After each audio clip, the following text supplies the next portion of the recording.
Hi, I'm Philip. I'm an alcoholic. My sobriety date is March 9th, 2019. For that, I am truly grateful. I hope that I don't need another one. Um, let's see. Welcome to everybody. I've told my story a few times, and it does change. And I spent some time really reflecting on where I'm at in my program. And if I'm going to be honest, I would have to say that there are some things that I need to get better at.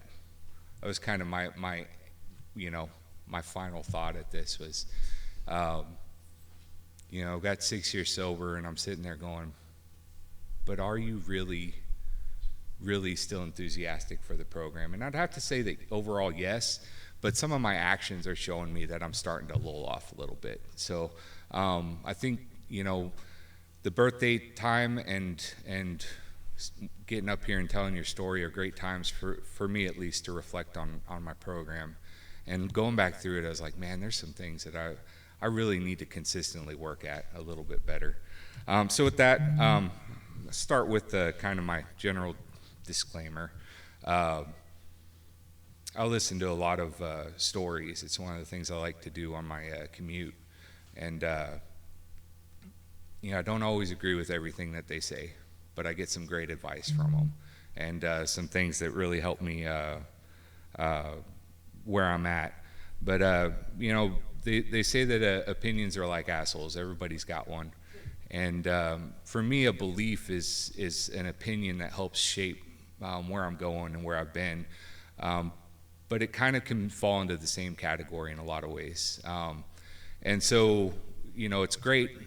I'm going to add in there that just they're like assholes, but they're also necessary, and so it's important for me to have opinions and have beliefs, but it's not necessarily important for me to wear it on my forehead where it now becomes your problem instead of just, something that I have. And so, I think telling my story is an appropriate place to share some of those AA related beliefs, opinions. I'm going to try not to get too heavy into them or anything like that, but just like when I listen to a speaker, I hear a lot of stuff that's very good. Some of it's not so good, and some of it I'm like, yeah, I don't think they're right there. But a lot of these beliefs that I have are formed from people that have more time in sobriety than me, and some of them from less time in sobriety than me. But some of them are really helpful, at least for a season in my life. So with that, I'm going to start off with my childhood. I have no doubt that I was born with the tendency for alcoholism. It runs very heavy on both sides of my family.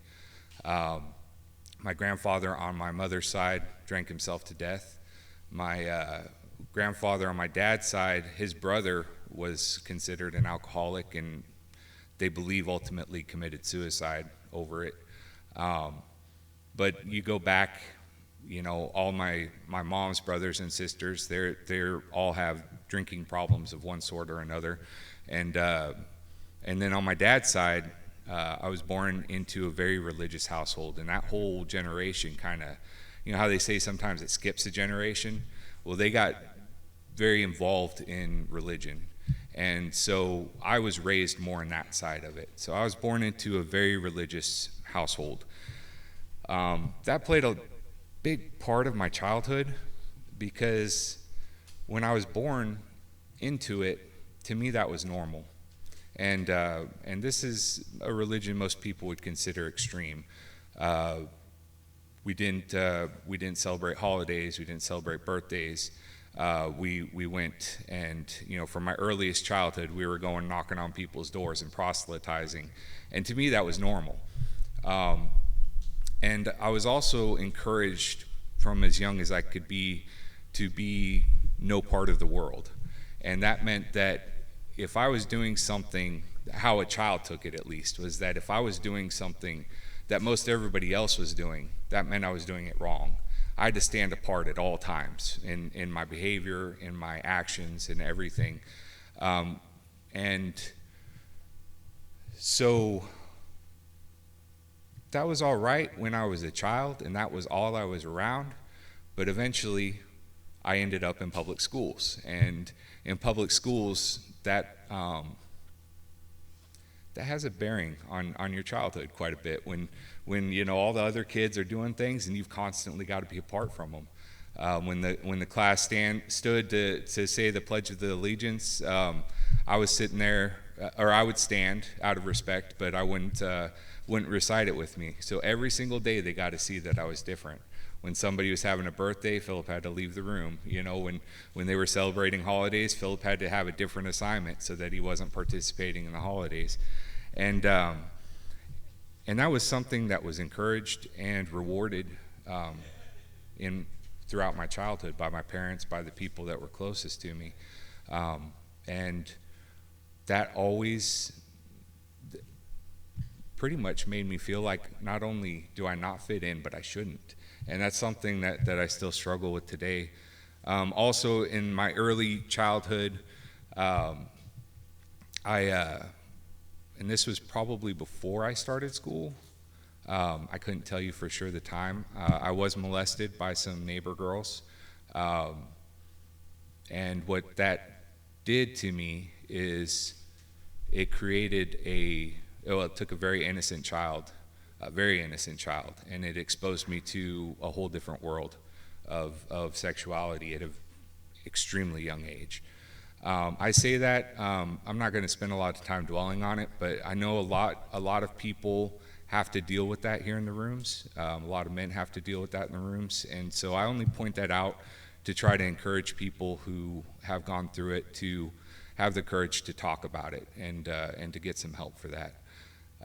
The other thing that happened was, as I pointed out, I stood out a lot in school. Well, up until the second grade, it wasn't. Oh, let me backtrack, because about that same time, again, I couldn't tell you when, because I don't remember this one at all. I was told that I got drunk for the first time when I was a wee kid. My family, they did drink. Nobody got drunk that I ever remember seeing, but they did drink moderately, is the way they put it. But they were extended family was having a card game, I guess. This is what I was told, and I figured out if I hit opposite ends of the table, I could keep getting sips of beer. And so they found me rolling on the ground, couldn't stand up, laughing my ass off, as a very young child. Again, I don't remember that, but I do remember from my youngest childhood memories, alcohol was always the thing. I couldn't understand why people just didn't drink more. You've got this magic elixir right there. Why aren't you drinking it? Why would you not be drinking tonight? That just didn't register in my head. So up until the second grade, I actually was in a school where they were pretty understanding, and I had a couple of friends took me under their wing, and I didn't really have that many problems. But in the second grade, we moved to a different school, a different house, different school. And that school was completely different. From second grade to the end of fifth grade, I walked to school every day. We just lived a couple blocks away. And I didn't know if I was going to get beat up that day or if those kids were going to be my best friend. I could never tell. For whatever reason, they seemed to really like me, but they also really wanted to punish me for me being different. And so many times I remember I would, of course I'm very religious, right? So I would be praying those 2 blocks to school. I'd just be praying, Christ, help me to turn the other cheek. Help me to endure this. Help me to whatever. And then I would get to school, and some days, man, they really seemed to like me. They accepted me for who I was, probably because I had something they wanted. I did well at school. I was fairly athletic. I was overweight. I was always overweight. My unhealthy eating habits started, it's probably about the time I was molested, but I don't know. And then other days, I'd go home from school some days being like, yeah, things really changed, and then I'd show up the next day and the 5th graders would pin me up against a fence while my classmates took turns punching me. I just never knew what was going to happen. And a lot of verbal and a lot of physical abuse. And the teachers just turned the other way on the whole thing.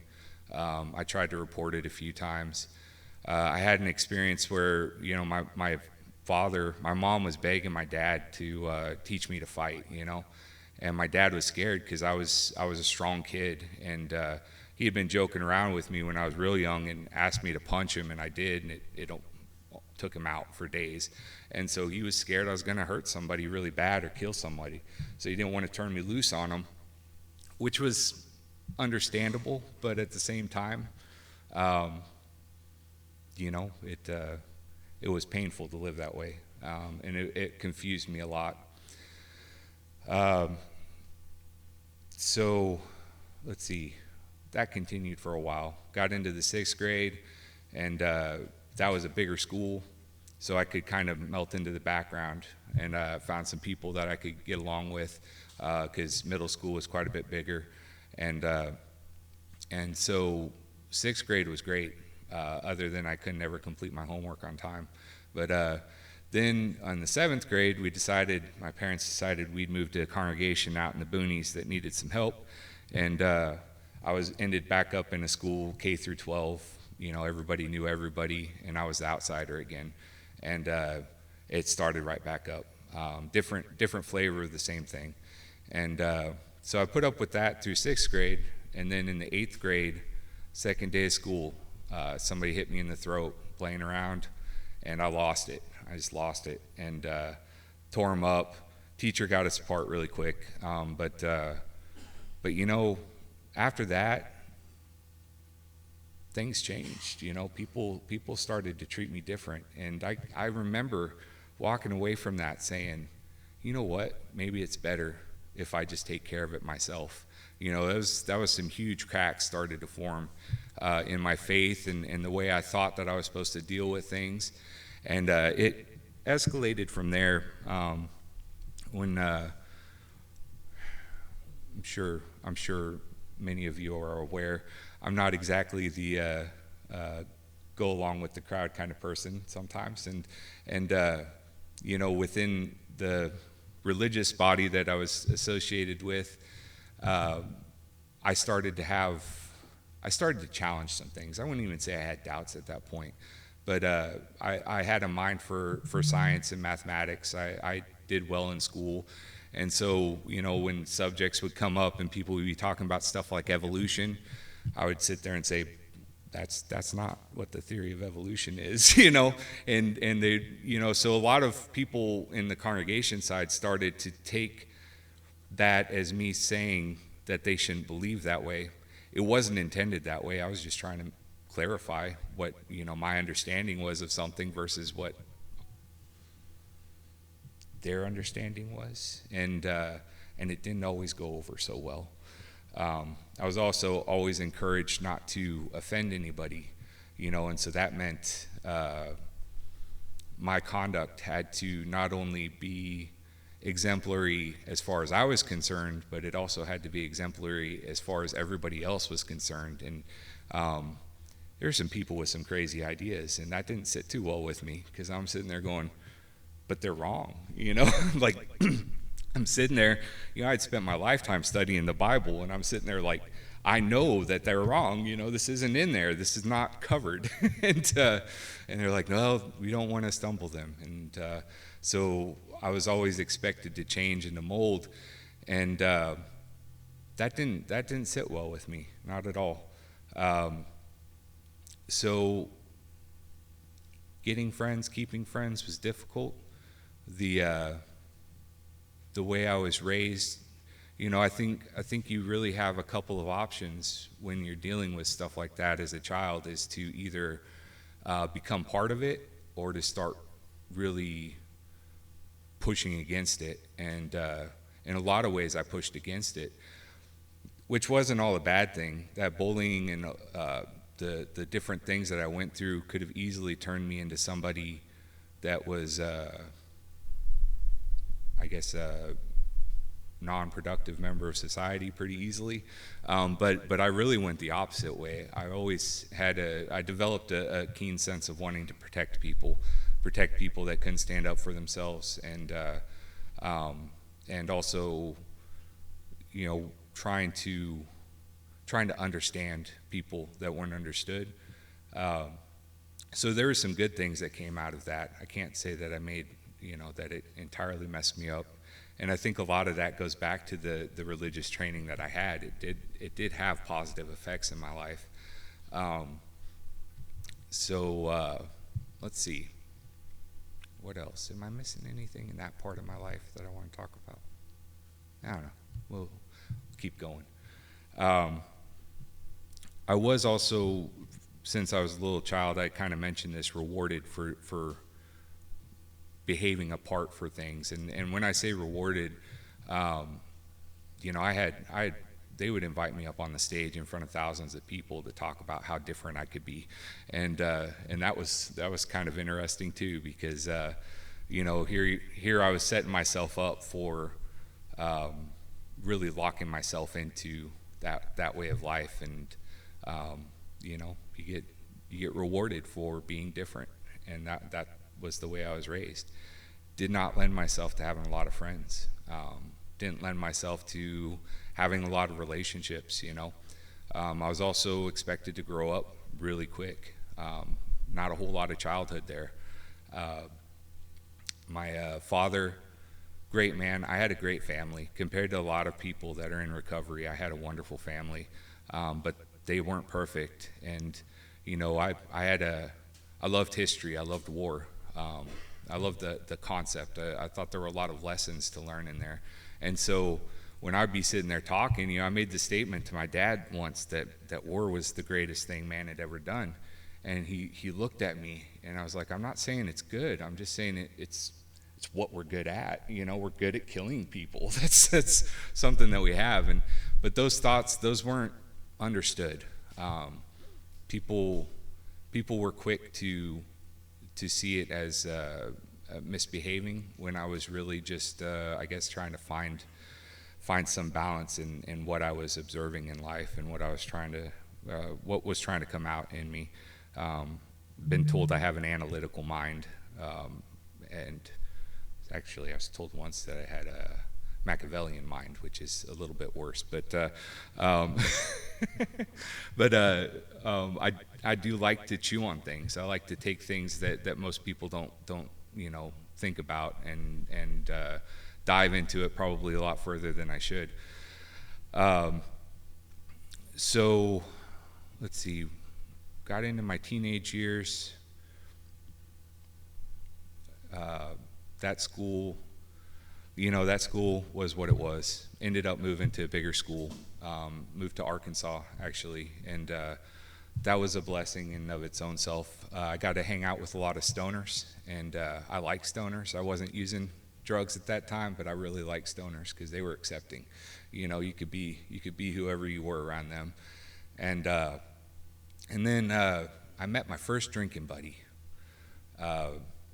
We've been allowed to have little drinks of beer here and there. I do remember the first time my dad let me have a cap full of whiskey. That was wonderful, man. That whiskey was some good fun right there. I just knew it. But he'd only let me have the one, and they watched what I drank pretty heavily. But got into, when I was 16 years old, parents decided that I shouldn't be allowed to drink at all anymore, and that was not acceptable for me. So me and my first drinking buddy, we went and got ourselves our first bottle of vodka, and that was good. I liked it. We that first time we drank, we were pretty reserved. We only, between the two of us, drank half of it, which for somebody that hasn't really drank before, pretty good start. Ended up getting caught, but his parents were cool. They didn't get us in any trouble.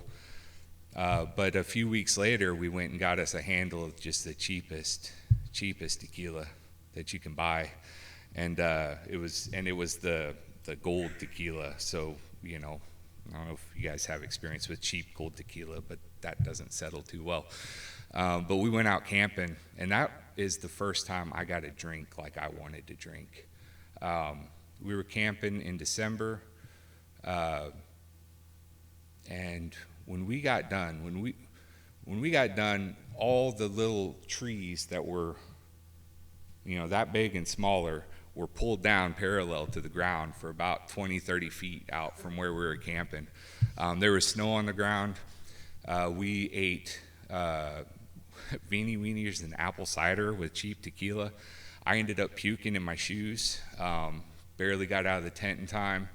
And, I woke up, not really a hangover. Looked around at the chaos that was around me, and I was like, this was amazing. This was the best time I've ever had in my life. And so from there we started drinking a lot.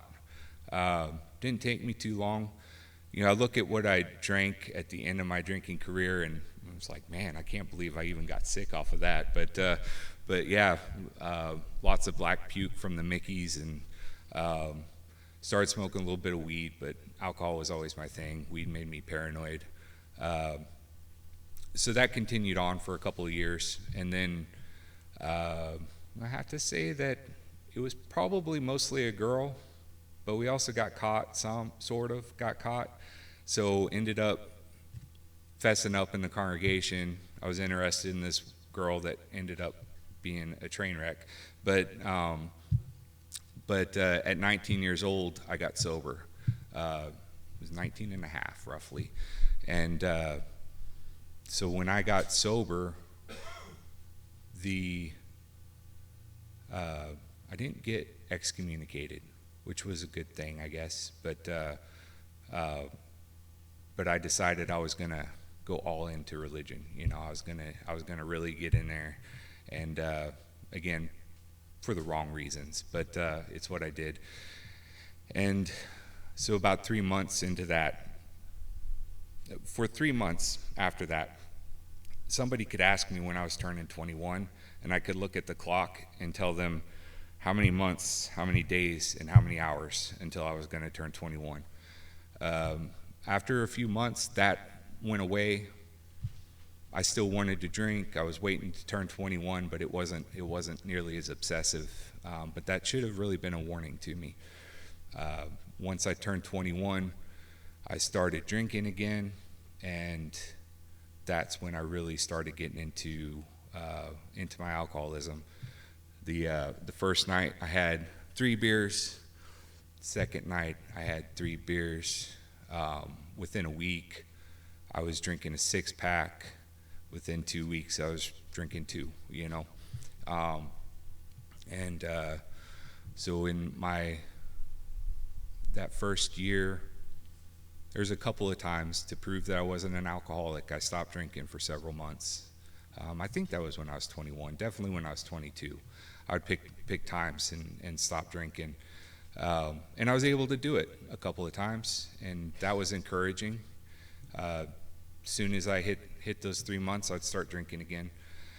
Then I decided, 3 months was a long time, so I started just setting the 2-month thing, and I did that, I think, once. And then that was a long time, so I decided 90 days, or not 90 days, 30 days, and I think I only tried that once, and I got to day 29, and I was like, close enough, and started drinking again. So this was in my early 20s. When that is something that I kind of missed. In my childhood, I would also hit myself a lot, hurt myself, lots of bruises. But I never dealt well with my emotions. So when I was a teenager, I started to think a lot about death. I don't know if you'd say I was suicidal. I never made any plans, but I thought a lot about death. When I got into my early 20s and started drinking, and the drinking started to come off the rails and started to become a daily thing, I really started to struggle with the depression. So at that point, I went and talked to a doctor. They got me started on some antidepressants, non-narcotic antidepressants. Doctors always knew somehow. They would never give me any of the good stuff. And this was like the OxyContin years, they just wouldn't do it. So they got me on some antidepressants, and that would help, but I would be on them for a little while, then go off of them. I can't really tell you a whole lot about my 20s after that. I did end up going to a doctor that he asked me how much I drank, and I was having a lot of health problems. Diabetes was starting to come on strong, and I had my stomach was bleeding. They didn't find any ulcers, but they did see where my stomach was bleeding, and high blood pressure. My blood pressure was through the roof, and I was gaining weight. And so, I felt like I should probably tell this doctor that I drank, but I wasn't going to tell him how much I drank during the weekends. So I told him how much I drank during the week, and his eyes got big, like really big, and that was the wrong answer. And he kind of looks at me, he goes, "Man, do you think you might be an alcoholic?" And that was the first time I kind of had a crack in my resolve that this was normal. And I said, I might have a problem. And he didn't waste any time at all. He said, "Listen, man, I'm not going to give you the stuff that's going to make you sick. If you drink, I think I'd just be sending you to the hospital." It really wasn't that much, but he goes, "We could send you to rehab, and that might do you some good." He's like, "But I'm going to be honest with you. The thing that really works is AA." He's like, "I don't know why, I don't understand it, but if you got yourself into AA, that's probably the most likely thing that's going to help you."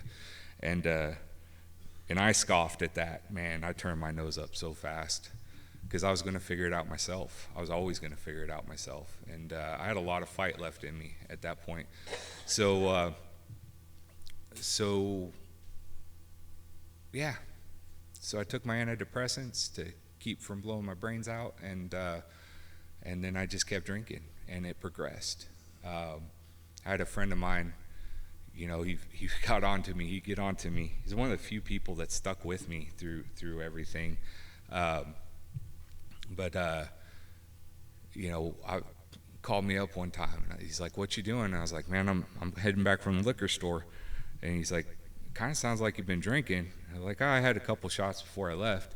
And he's like, "Man, you're going to get yourself in trouble." I was like, "I'm fine to drive. This was my normal." And he's like, "You don't understand. Somebody's going to end up hitting you, and you're going to get in trouble for it." And I was like, "Oh, yeah, that kind of makes sense." I also had an experience where at that time I was living in this little town, Siloam Springs, and that was a dry county. And so after work, I would head over right outside. It was right on the border with Oklahoma, and go across the border into Oklahoma and go to this little liquor store that's right on the border there.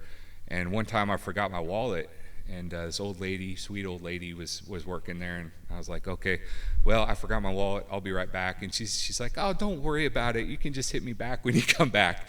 So they knew me enough to know that I was going to be back the next day. And when I told my buddy Brandon about that, I was so proud of the fact that somebody trusted me like that. And he just said, "Oh man, Philip, that's getting bad." Didn't understand that one either. But looking back on it, so in my early 20s, I had some drinking buddies, but two things happened with all of them. Either they tried to drink like me, and I'd have to take care of them, or they didn't want to drink like me, and that wasn't fun for my party either. So after a couple of stints of having to not enjoy my drinking because I had to take care of somebody else that couldn't handle their drinking, I decided that it would be better if I just started drinking more by myself.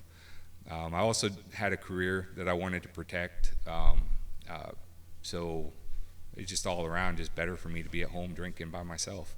And so it was pretty quick that I got into the whole drinking by myself thing. Those early years, I did enjoy it. I liked the fact that I could drink and be comfortable around people, feel like I was a part of people, but that really didn't last very long for me. My upbringing to be separate played a big role in me just accepting the fact that I wasn't going to be like other people, and that's okay. I didn't want to be. And let's see. So as I got into my mid-20s, I really started to drift away from religion, God. Started to get a lot of resentments towards God and religion. So all these resentments I had towards people, they loved to come up when I drank. I was always a good drunk, usually, but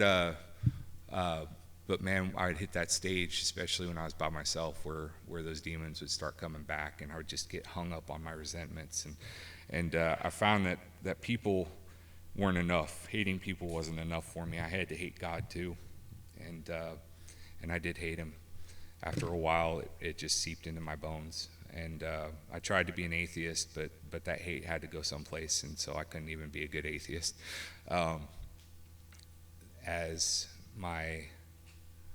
Let's see, it went on like that for years. I was 36, 35, 36 when I first came into the program. So I like to say that I had, 15 years of drinking and 12 of those alcoholism. Out of those 12 years, 6 were bad and 3 were hell on earth. Several people who have heard some of the deeper parts of my story will say that I was suicidal drinking for those last 3 years. I would wake up pissed off to be alive. That when that first thought that comes into your head when you realize you're still on this earth is, damn it, I thought that was going to be enough. Had a few nights where I chambered around in my gun and stuck the gun barrel in my mouth, just hoping that I would bump that trigger. And couldn't do it myself, but hoping that I would bump that trigger. One of the things that saved me a lot growing up, when I started to get so obsessed with leaving this earth, was the realization that, a bacteria wants to live. And if I don't want to live, then there has to be something wrong with me, because the simplest single-celled organism out there wants to live, and here I am wanting to off myself all the time. And so it kept me from doing it. And I'm glad I never bumped that trigger, but you never forget the taste of that gun barrel. So at 36-ish, I finally had enough. I had a neighbor that lived across the way. He was several years sober in NA, and he knew that I had a problem. He was very gentle, very nice, but he got me to my first meeting. And when I walked in and I saw this group of people, which I swore I was never going to do, especially when I read the steps and saw God in there in steps 2 and 3. But I swore I was never going to do it, but I got desperate enough, and he got me in the rooms. And I do believe God got me in the rooms of AA. So I got to hear some hope for the first time in a long time, that people that had my problems and worse were able to get sober, that it was going to take some action that I did not want to take. And so I spent 3 months coming to AA but not participating. I was always sober when I came, once, twice a week. A few times they commented that I looked like I was going to have a heart attack, and I reassured them that I felt like I was going to have a heart attack. But they welcomed me with open arms. At one point, one guy looked at me and said, this program works better if you stop drinking. And I couldn't disagree with him, but I didn't think I could do steps 2 and 3, and so why waste everybody's time? But I really knew I needed something in my life. I was living in New Jersey at that point, and I got laid off from my job. I knew it was coming. I got a nice severance package, and I was looking at that severance package. My health was really going downhill fast, and I said, Philip, either you're going to do this AA thing to the best of your ability, like the people you've been seeing that it's been helping, not like the people that I've been seeing it's not helping, because I've been going to AA and watching for 3 months, but like the people that it's been helping. Either you're going to do it like that, or else you're going to be dead. Now's your time to choose. And I just didn't want to die anymore. That I credit to my mom's prayers. So I decided, I'm just going to go all in. I also around that time heard somebody tell me, because I would argue with them about who God was, the sober people. I would argue with them about who God was, and one guy said, man, your concept of God's not working. Why don't you find another one? And so I got willing to at least give that a try. And so I started taking it seriously. I got 6 days sober, and then I went back out. I had a sponsor for the first time. Called him up drunk. Was talking with him till like 2 in the morning. Didn't remember that at all. After that, he said, I forgot to tell you, don't call me if you drank already. Call me before you drink, or don't call me. But he kept me on. And then I got 40 days sober before I moved out of New Jersey, because my parents were back here in Texas, and my dad was having a lot of health problems, so I was going to move back here. Ended up drinking. On my way back, I talked myself into a drink because I deserved it, because moving's hard. It's really difficult, and it was going to be different. I still was holding on to this idea that I could get drunk once in a while and it wouldn't get that bad. And 6 days later, from my bender, I came crawling back into AA, got a sponsor right away, and started working the steps, and that was March 9th, 2019. So, let's see, don't have a whole lot of time left. Early years in the program, those early days they're just hell. If you're new, if you're in that first 90 days, 30 days, 90 days, just keep the plug in the jug, come to as many meetings as you can, don't drink. I don't remember much. I know that it hurt. I know that it hurt a lot. I also knew that I realized I had to go through it, and I surrounded myself with people that were sober, and I just endured through it. After those 90 days, I had the sponsor, and I was working the steps through that period. I do encourage that, but after that, 90 days, something really strange happened. It was a little more than 90 days. I was driving along, and I had a moment of kind of being happy, and that was huge for me, because I had gone so long thinking that I could only be happy when I drank, and then I wasn't happy even when I drank, so I was just not going to ever be happy again. And to have a moment of happiness was profound. And even though I've been going to the meetings, I hadn't heard the 9th step promises until that point. I'm sure they read them. That was for other people, not for me, because I'm different. And then I heard the 9th step promises and realized what this program might actually have in store for me if I worked it. So that was really encouraging, and continued to work on the steps. I made some bad mistakes. You're probably not going to listen to me, but if you're in the program, they're serious when they say don't start a relationship for a year. You're going to do it anyhow. That's okay, but it's going to hurt. Please don't drink over it. It's not worth it. I made some bad choices in that regard early on, because I've been lonely for so long. I'd been by myself for so long, and I just kept thinking I was further along than I really was, and so Philip could handle it, and I think God handled it more than me, but thankfully he kept me sober through a lot of bad decisions early on in sobriety. And then I got to my 8th, 9th month sober. COVID was like in full swing, and I was still going to meetings because I didn't know if COVID would kill me, but I knew alcohol would. So I made that choice. That was my choice, though, not trying to make that for other people. But I kept going to meetings, and I was talking with one of the guys, Mark Diamond. He says his last name all the time. I don't think he cares, but he was saying that I went to him and I said, man, I'm 8 months into this thing. I'm finishing up the steps right now. I just feel like there's something missing. And he chuckles and he looks at me and he said, now is the time for you to start working your program. And I listened to him for the first time in my life. I listened to somebody without a whole lot of pain associated with it. I knew that there was more there, but I didn't realize exactly what he was saying to me was, now is the time for you to really start applying it. That first year is all about just getting and staying sober. He was encouraging me to dive into the program as a lifestyle, something that was really going to help me long term. and he knew it. And so I did. I really think I did a decent job at that.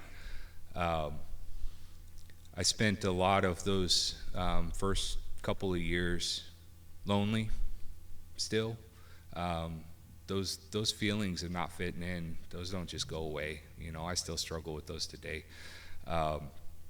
And I did eventually meet my beautiful bride, who is here today, and we hit it off right away. It was one of those things. When you know, you know. It was interesting, but before that, I'd actually stopped looking for people. I'd always gone to AA really to be in AA, not really to hook up with people. But if it would happen, I was like, all right.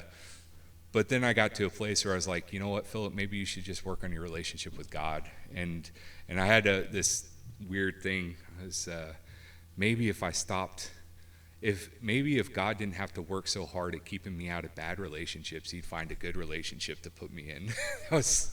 And lo and behold, that really helped. I've really tried to stay involved. I go to a men's retreat once a year. I do try to be involved in sponsorship and working with my sponsor. That's something that's been failing here lately that I need to resolve. But yeah, there's everything keeps getting a little bit brighter. So I don't know. One of the things that's helped me get into some words of not wisdom, but one of the things that's really helped me is recognizing a couple of things. One is that not everybody in AA is an alcoholic. And I've been around enough societies to recognize that sometimes people are lonely, sometimes people are just looking for friendship or whatever, and they gravitate towards a group of accepting people. And so whether it's mental health or whatever, not everybody in here is an alcoholic. The other thing that I've had to recognize is that not everybody in AA is a chronic alcoholic. I do believe that I am a chronic alcoholic. When I was 14 months sober, I was sitting there, I was like, man, it's been so long since I've had even a thought of drinking, not a single thought. And I had some guys around me and girls, some experienced people that looked at me and said, that's great, Philip. However, don't be too surprised if it comes back. And sure enough, it came back. And I'll be honest, today, I still have the thought. It comes. I am not one of those people that it's been 100% removed from me. I don't go to bed thinking about alcohol. I don't wake up thinking about alcohol, and I'm very grateful for that. I also have a choice as to whether or not I drink today. But if when that thought comes, I better be praying. I better be getting to a meeting. I better be doing something to get out of myself. But I do believe I'm a chronic alcoholic, and as a chronic alcoholic, I don't know where that relief is, and I don't know when it's going to come back. So I have to surround myself with other people that are chronic addicts. People that have to work this program to stay sober, have to turn it over to God to stay sober. Not everybody has to do that, and it's not fair, but it's where I'm at. And if I want to stay sober, I got to not be concerned about what's fair. So my livelihood, my everything depends on a relationship with God, and me keeping that central to my recovery. Might not be everybody's experience, but that's mine.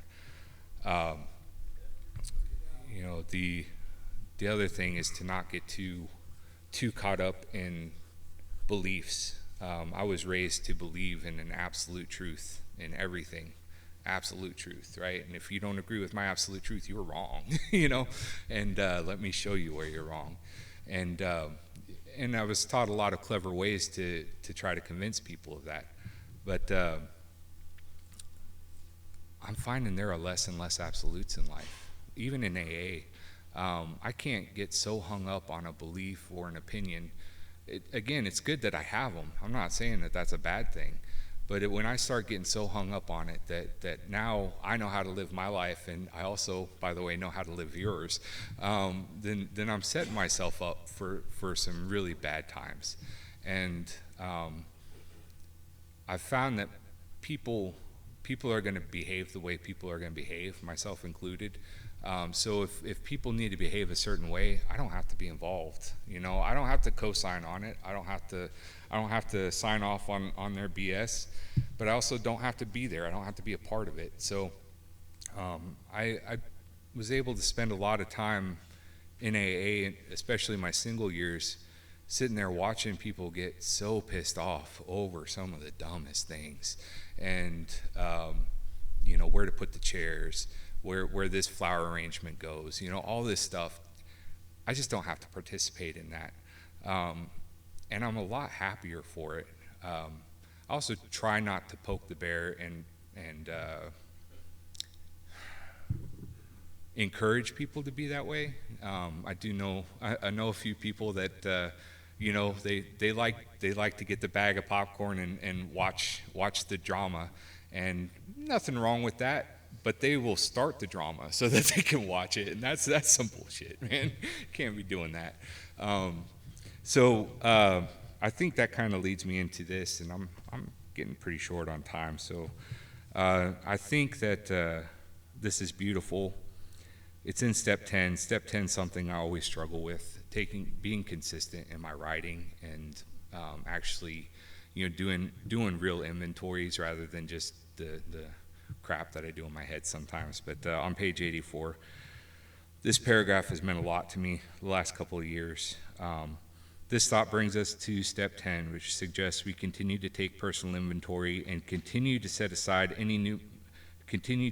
right any new mistakes as we go along.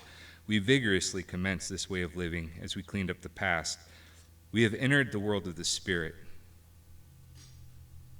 Our next function is to grow in understanding and effectiveness. This is not an overnight matter. It should continue for a lifetime.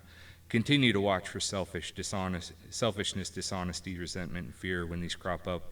We ask God at once to remove them, and we discuss them with someone immediately and make amends quickly if we have harmed anyone. Then we resolutely turn our thoughts to someone we can help. Love and tolerance of others is our code. To me, that sums up what we're doing. It's something that I'm never going to do perfect. I've accepted that, but I can do better every single day. Enter into that world of the Spirit and look for ways that God's trying to encourage me to grow in my relationship with Him.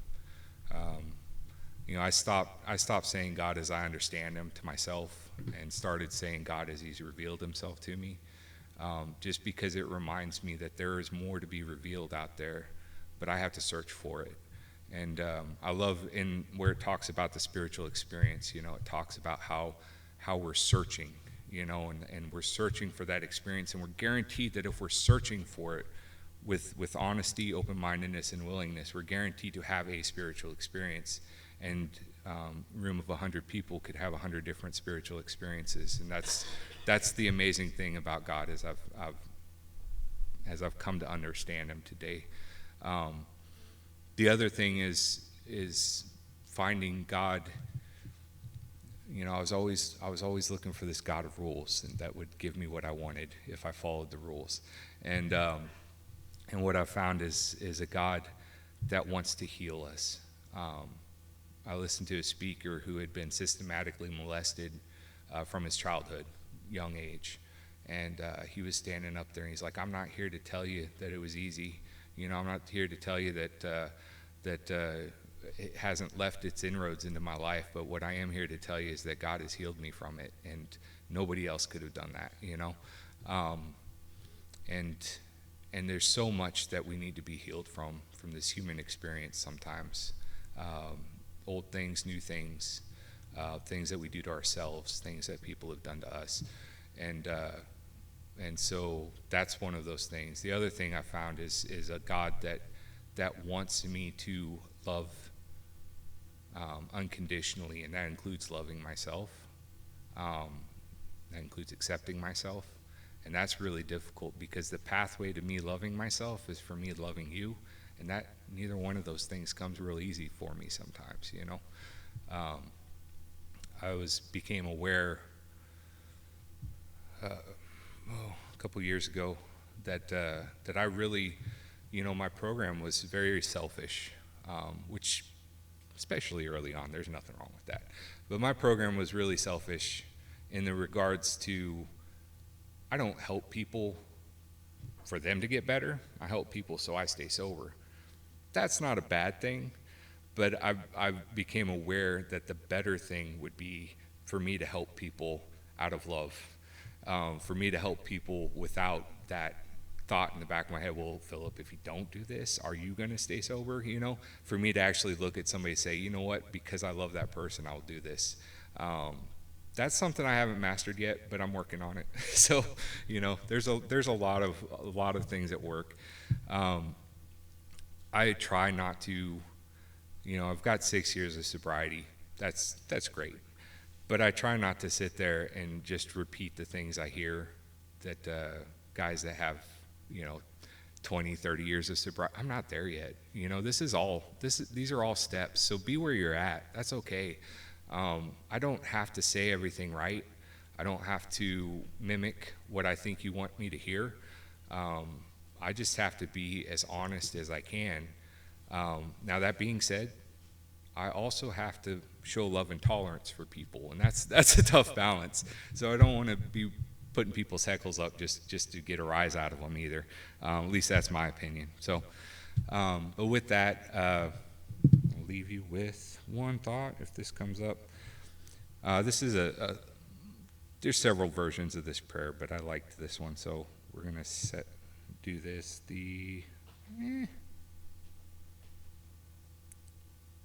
Well, I guess I'll read the version that I wasn't playing. Okay. So this one says to find the truth at the end. I've already mentioned that I have different opinions about the truth these days, but being open-minded is part of that. But the set-aside prayer. God, today help me set aside everything I think I know about you, everything I think I know about myself, and everything I think I know about others, and everything I think I know about my own recovery, so I may have an open mind and a new experience with all these things. Please help me to see the truth. The other one, this is the other one. God, please help me set aside everything I think I know about myself, my disease, these steps, and especially you, for an open mind and a new experience with myself, my disease, these steps, and especially you. So, thank you.